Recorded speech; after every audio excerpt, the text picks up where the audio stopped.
there were these Joe Pye weed with lovely big flowers, and then you had the goldenrods. You have fairly rare goldenrods in Somewoods. You have the blue stem goldenrod.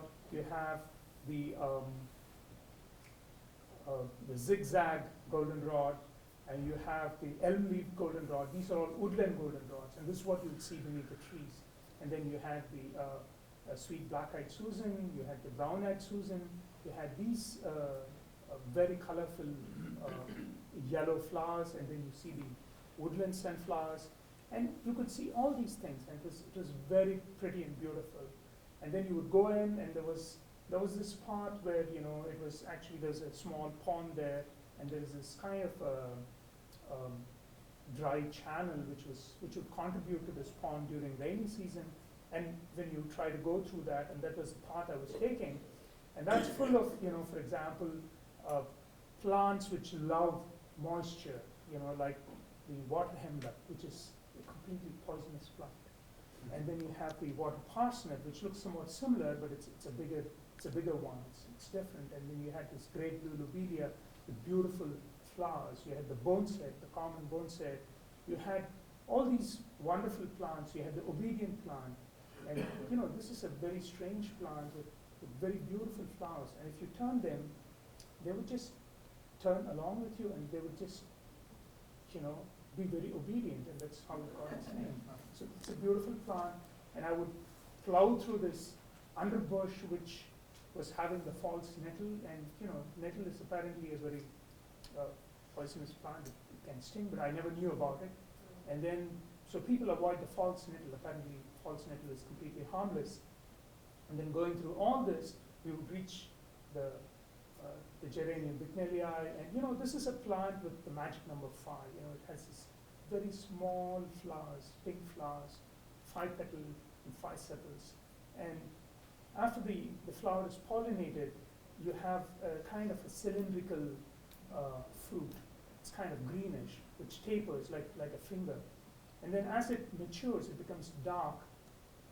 And then what happens? It explodes. You have kind of five. It's like a catapult. It's kind of 5 slings coming on. It's fixed at the top, and then it just disperses the seeds like that. It just bursts and disperses them. And before it does that, you have to collect them. That's what we did. And these seeds are pretty hard, and people have done experiments to show that they don't germinate unless the temperatures are about over 100 degrees Fahrenheit to about 200 degrees Fahrenheit.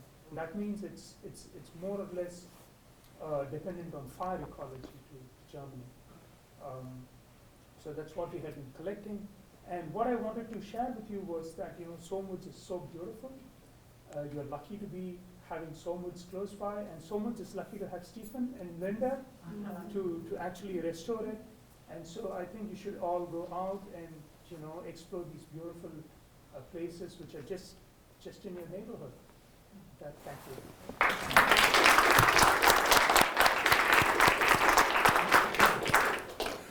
We're hoping that you would have comments and questions for a lively discussion. Yes? How effective is a burn on buckthorn? I'll take the easy ones, and I'll give Jean and Cy the hard ones. Baby little seedling buckthorns, the burn just kills them. They're gone. When they're more established, it kills the top, but then they resprout. And if it's burned again and again, and the other plants that are adapted to fire get bigger and bigger, it may choke them out, but it would take decades at least. So when we cut the buckthorns, we put a little herbicide on the stem so they won't resprout. I saw, and we have enjoyed the woods, but the prairie is kind of secluded, and I understand that if I walked in there, I'd probably be stepping on many wonderful things. Is there a way to, besides, and I think helping or getting involved with the seedling, how can you enjoy it? How can you get in and see it? There's a path system.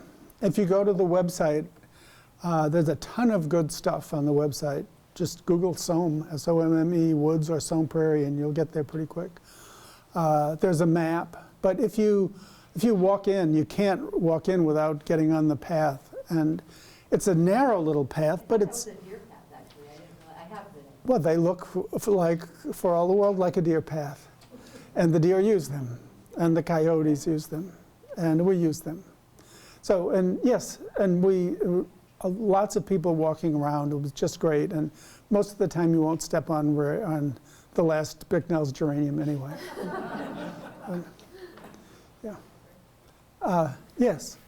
I understand that a major concern of naturalists around the world, especially around the United States, is that the monarch butterflies are being wiped out fairly rapidly in Central and Mexico and Central America because of the use of pesticides.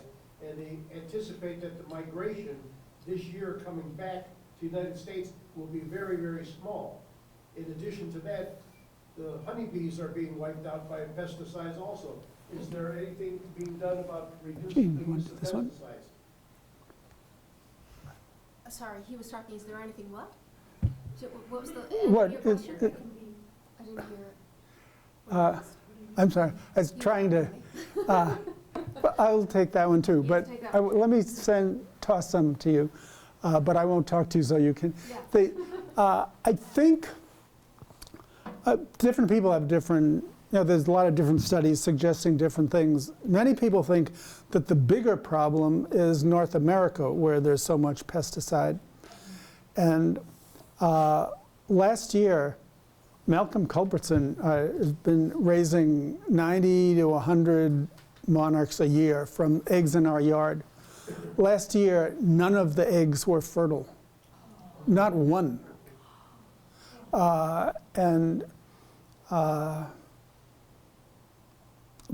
It's a real pesticide challenge. It's still a very common insect, but people are concerned, but we don't have the answer. But I mean, that's something else you can Google and read many studies. But I would encourage people just not to use insecticides on your plants in your garden. The bugs, most plants will do just fine, and if it needs pesticide, maybe pick another plant. Can I just add Yeah. to that? My understanding of what's happening with the monarchs, and I'm not an expert on it at all, but I think it's also that so many herbicides are used in farming in the United States that there's not enough milkweed for them anymore. And I think this has to do with Roundup Ready crops, because they can use these crops so widely. And that used to be that milkweed would grow between agricultural fields, and it doesn't anymore. So I think there are, as with the honeybees, there are multiple factors. And one thing that maybe in a tiny way helps is if we grow milkweed in the United States. A lot of times in meetings like this, we recognize politicians, elected leaders, when they come into. We are honored to have been joined by an internationally famous artist, Hyun Kim, who has just walked in. Who you also should look at her website. Beautiful drawings of plants from the forest preserves, and. When I went to the Smithsonian Museum, and there's her name in big letters on the wall, our Northbrook neighbor, Hyun Kim. Who, it's good to see you. Stephen, Yeah. I would like to go to that website. Could you spell her name, please? I can't spell it. HEEYOUNGKIM. That will work, right, Hyun? Thank you. Thank you. My new website. A new website. Okay. Project200imagebank.com.